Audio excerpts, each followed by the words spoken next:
Hello, everybody, and welcome to the Jabbering Jake Podcast. My name is Jake, and on this podcast, it'll be me jabbering on that week about really whatever's on my mind. That could be anything from sports to nerdy stuff to maybe some interesting news going on around in the world. It's definitely not a podcast that I would recommend you come to for information or learning. This is definitely going to be a podcast for entertainment purposes, and I'm really just going to try and keep it as fun or as interesting as I can. So I'm here live, recording this from the studio, and of course by the studio I mean my bedroom closet. This is a hobby for now, so it's okay. Maybe one day if it becomes a proper side hustle or the main hustle, we can upgrade to a legit recording booth. So this podcast is going to be uploaded to Anchor. So it should distribute it to a lot of the common podcast platforms, wherever you choose to find your podcasts. So thank you, Anchor. I'm going to try and record and release an episode weekly. On whatever day this is uploaded, I'll try and shoot for that day. But anyway, without further ado, let's get into the episode. So, I'm guessing if you're some of my first listeners, you might know who I am, because you're probably going to be the first only listeners I have until this picks it up. But for those wonderful, beautiful, brave souls that decided to pick this up and having no idea who I am because somebody told you about it or by some fortune or misfortune you stumbled upon it. My name is Jake. I'm 25 years old. I recently graduated from school in software engineering, which, is a solid career choice, but, just in case that doesn't pan out,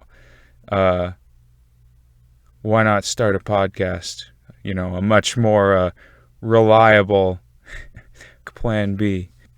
And, I grew up in Vermont, spent most of my life there, but I just recently moved to the South, and boy, has it been an adventure. So I recently bought a house in Alabama and moved down south, and it is like night and day difference between Vermont and Alabama, let me tell you.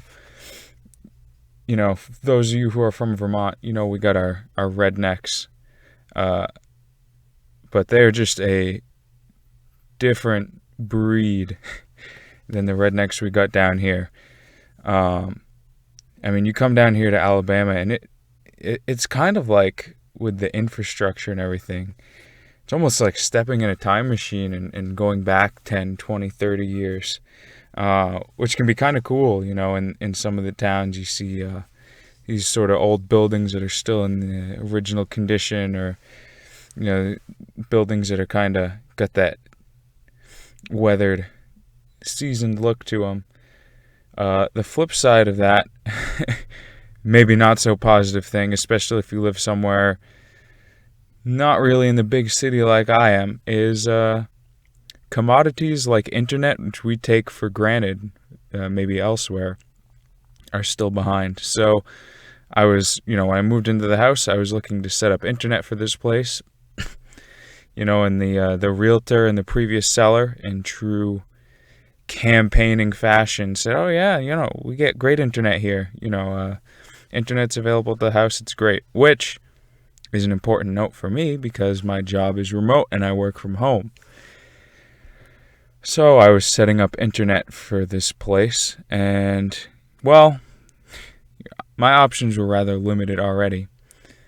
And the first provider, it was actually the second provider I talked to. It was like, "Oh yeah, we offer high-speed internet, you'll have great internet there, blah, blah, blah."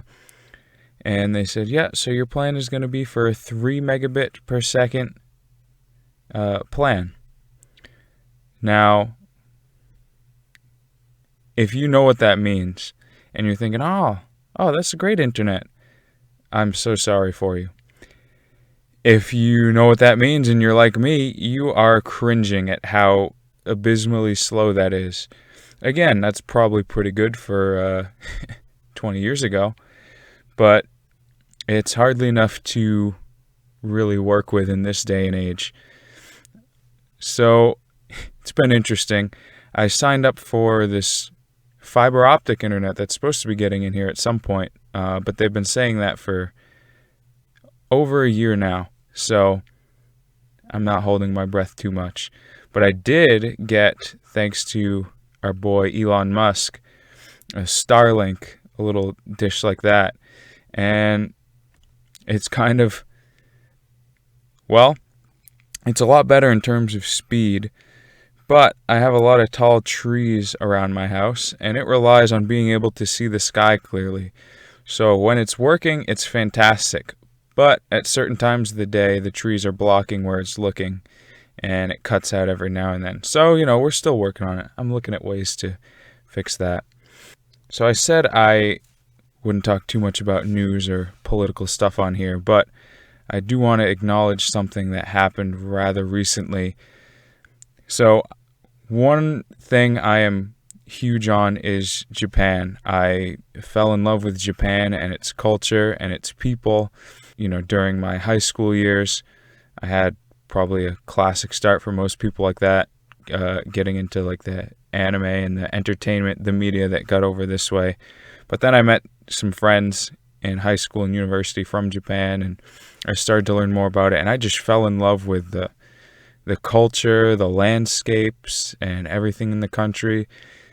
And of course, because of this damn pandemic, it has been closed off for quite a while. So nobody's really going to be visiting. Workers and students can get in as of right now, and they had recently let in guided tours, but I think they're closing that down again because of COVID cases going up.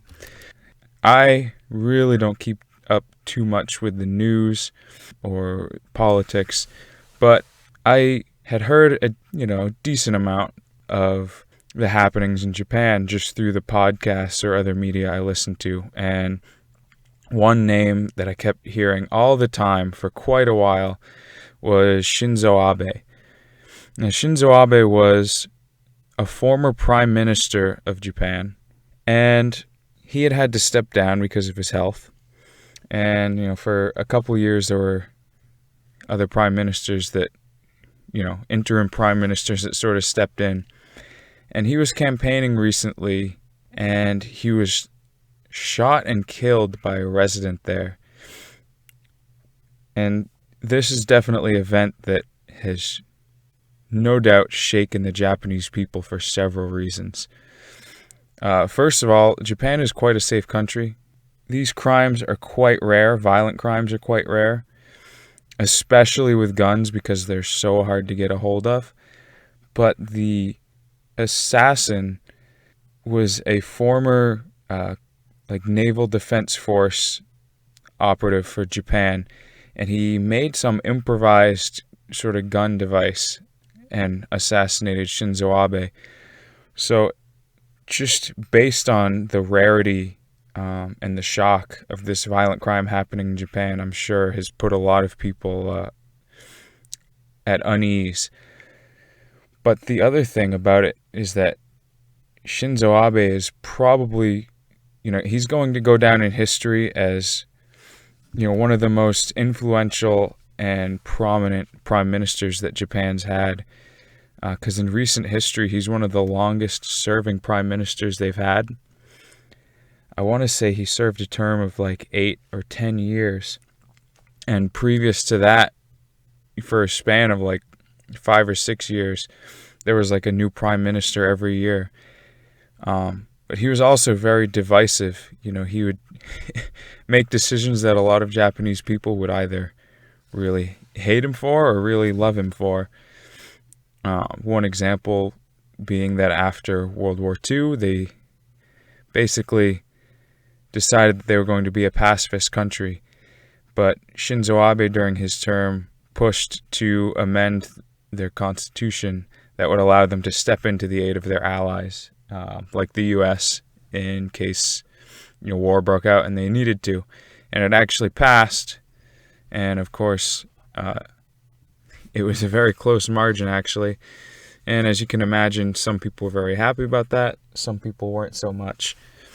But there was another situation before he was the prime minister where North Korea had several Japanese people held hostage, and he went over with the prime minister at the time. He was secretary of one of their bureaus, one of their ministries, and basically helped to get the Japanese captives back through some sort of deal or promise that they made to North Korea that they would return them at some point, which was a big fat lie, which is kind of silly on North Korea's part, because why would you expect them to return the hostages? But thank goodness they got them free. Of course, I'm not the best person to relay the information on this. I know quite a bit less than most people would, especially those living in Japan. So if it's something you're more interested in looking into, certainly go check out people that might know more about it, like abroad in Japan. That's where I got some of my information from. But it was actually such a prominent piece of news that I remember I was having breakfast with my brother at this little sort of mom and pop, breakfast place down here in Alabama. And the news of that was actually on a national news network in America. Like, the news made it over here, is how big that news was, like, for the world even. And interestingly enough, on the same day we saw something about Boris Johnson, the Prime Minister of the UK, resigning, who I know a lot less about, and I have no idea anything behind that. But there you go. That's about as much news and politics you're going to get on this episode. Well, I guess I'll go back more into some more background about myself. One of the things I love is rugby. That sport is something else, let me tell you. It's not a sport that's really that big in the US yet. It's gotten quite a bit more popular over the past few years. But of course, growing up, especially in a small town in Vermont, it's not a sport that really we had ever heard of. We'd heard of it, but it certainly wasn't around anywhere. Football was always a thing. Football is kind of a bigger thing in America. But interestingly enough, I ended up going to high school in Canada. And I went to a private school, and the school I went to actually had a rugby team. And I decided to try out for the team, and oh my goodness, I fell in love with it. And honestly, both for watching and playing,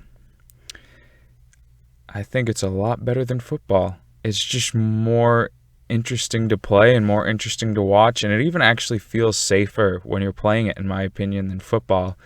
Even though there's not all the equipment, it could also actually kind of be due to that, because since you don't have all of those pads and helmets and stuff on, they really drill into you the proper technique for, safe play of the game, safe tackling, safe contact. But the reason it's so much more interesting to watch, in my opinion, is, when someone gets tackled with the ball in rugby, the game doesn't stop. It keeps going. The only things that really stop the game are like penalties or if the ball goes out of bounds. So if someone gets tackled, it's not like, all right, reset, we're trying out another strategy, we're going to the next down. It becomes like a dogfight on the ground for that ball, or what we call a ruck, where both teams are fighting for possession of the ball to either keep it or steal it away from the other team. And one of the biggest things I think that everybody learns when they first get into the sport is, oh yeah, by the way, you don't throw the ball forward. You only throw the ball backward. So it's all about passing it to the right people, breaking through their defensive line, similarly to football sometimes, but you're not throwing any Hail Marys over the team to somebody sitting in their backfield. It's all, what you can use to break through their defensive line on your side. And so I got into that in 9th grade in high school. If you know me, I'm a somewhat of a big guy, so it seemed like the right choice for me. And like I said, I fell in love with it. I played it through the rest of my high school career, which afforded some really cool opportunities. Like in grade 10, I managed to get on the senior team, and the senior team gets to go travel across the country in this national tournament with other private schools across Canada. And we got to go to British Columbia. And oh my goodness, I can't even tell you how beautiful it was over there. How beautiful the school was we went to see, how beautiful the forests were. If you're on the East Coast, you know, we have some decent sized trees, but when you get over to the redwood trees and the temperate rainforest in British Columbia, I mean, these trees put ours to shame in terms of size and scale. And those things are, you know, hundreds of feet tall and tens of feet wide sometimes, you know, which is crazy bigger than any trees we would see here. So I continued to play rugby throughout high school, and I graduated from there and started going to McGill University in Montreal, where I tried out for the rugby team there. And oh boy, is that an experience. The difference between high school rugby and college rugby. Luckily, before, you know, in between my season at school and in between my summers and going to university, I played on some club teams to get more experience and be exposed to playing in higher leagues, because if you're not prepared for how much rougher the game gets in college, it's going to be a wake-up call. I mean, that is where it starts to get serious, where the hits really start to hurt, especially if you don't do them right. But probably the craziest part of it all is just the team dynamic. The boys on the rugby squad in college are a lot rowdier than in high school. And after the games, after a good rugby match against a team, you know, 80 minutes or more of beating each other up, you all go out to the bar or the pub together and have some drinks and just give each other the respect for being willing to participate in such a grueling and crazy sport. Because it is a grueling and crazy sport, and you got to have respect for, you know, the guys that you're beating up, the guys that are beating up you, and your teammates that are going through it with you. Basically, you take over the bar afterwards, and you're singing and having a good time, and then you go home, and you wake up the next morning feeling like a truck hit you, and it takes you 10, 15 minutes, 30 minutes to get out of bed, and you're just glad that games are on weekends most of the time, because it would be rough. And then Monday, it starts all over again. You have practice again in the evening. And we had the worst practice times because we were definitely the least favorite child of McGill athletics. We got the worst practice times and the worst field. I remember I had some practices that sometimes went until like 1 a.m. That was rare that they were that late, but they would pretty regularly go to like 10, 11 at night.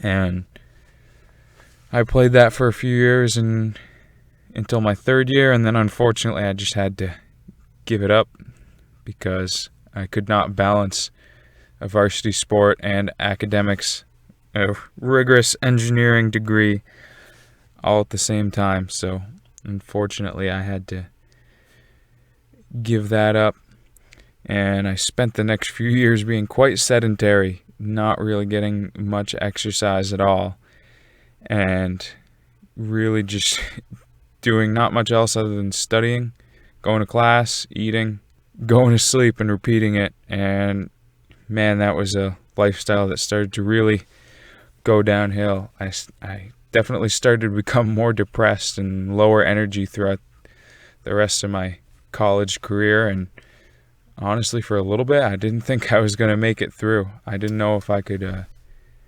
manage to finish my degree, but, well, a few years later, here I am, out in the big wide world now, and luckily, me hitting rock bottom was the push I needed to get back into working out. I've been doing that lately, going to the gym with my brother, and I've decided that if I can, I'd like to try and get back into rugby somewhere. Join a men's league team if I can find it. And I tell you what, I think I'm starting to get in even better shape than I was back then, which is unfortunate because I can only imagine. I mean, I did all right in the shape I was in back then, but I could only imagine the damage I could have done if I was just an absolute beast like I'm working on. But that's not all there is to me. As much as I love my sports, I'm also into quite a bit of, the more nerdy, geeky stuff. Of course, video games.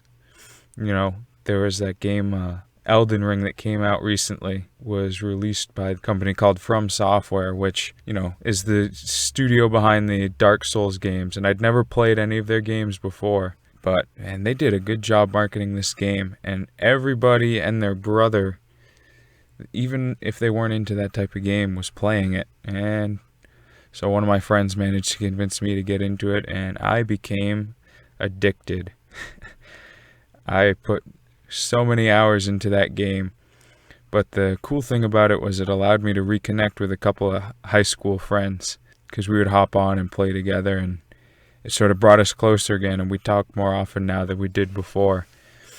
Of course, I'm also into stuff like, as I mentioned earlier, anime from Japan and stuff like that. It's just such a cool artistic medium that people express themselves in, these creators over there. And a lot of people think they're shows just for kids, but there are some really heavy, really mature shows out there that deal with some pretty heavy topics, even for adults. And there's a lot of shows out there that really just impart a good message that I think a lot of us in the real world could learn from.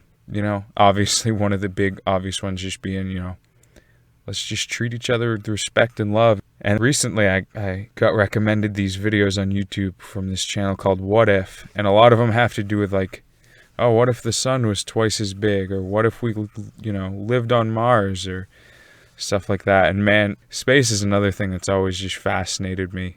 Just thinking about the vastness of it and thinking about what's out there. Like, if there's ever a superpower I wish I had, to just be able to go out and explore, just fly around and, teleport or move faster than light and survive in the harsh climates and just see what's out there, because that stuff is so cool to me. If this software engineering thing never worked out, maybe I should get into astronomy. Even though the irony of that being that probably not as employable a field as the one I'm currently in. So there we go. I've already alienated any potential astrophysicist listeners that would come pick this up. But no, of course, it's all in good fun. Obviously, there's work for it. And I mean, NASA and SpaceX, just some of the biggest companies out there right now, looking into space travel and trying to expand our frontier into space. And I also recently got into Dungeons and Dragons, which, man, that has been quite the ride as well. I found this group up in Vermont that I play with now, and there are some characters in that group.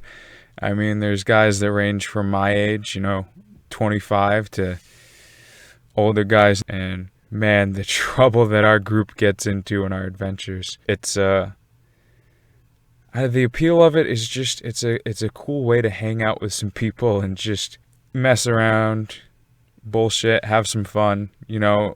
It's a structured game with some rules and stuff, but honestly, you can kind of do whatever you want, and you get to immerse yourself in this experience and just get lost in the moment for a while. It's a cool way to just let off some steam and just immerse yourself in something for a little bit. And actually, it was our DM, one of the guys in our group, Rob. He just started up streaming on his Twitch channel again, and that really gave me the kick in the butt to get this podcast going, because it's been something I've wanted to do for a decent amount of time. Hopefully, as time goes on, I'll get a little bit better at it, at organizing my thoughts. I thought I had a decent list for this episode. I made some bullet points, but my mind ended up being all over the place. So hopefully, as I go along and get the opportunity to practice and get better at this. The episodes will be more structured and more entertaining.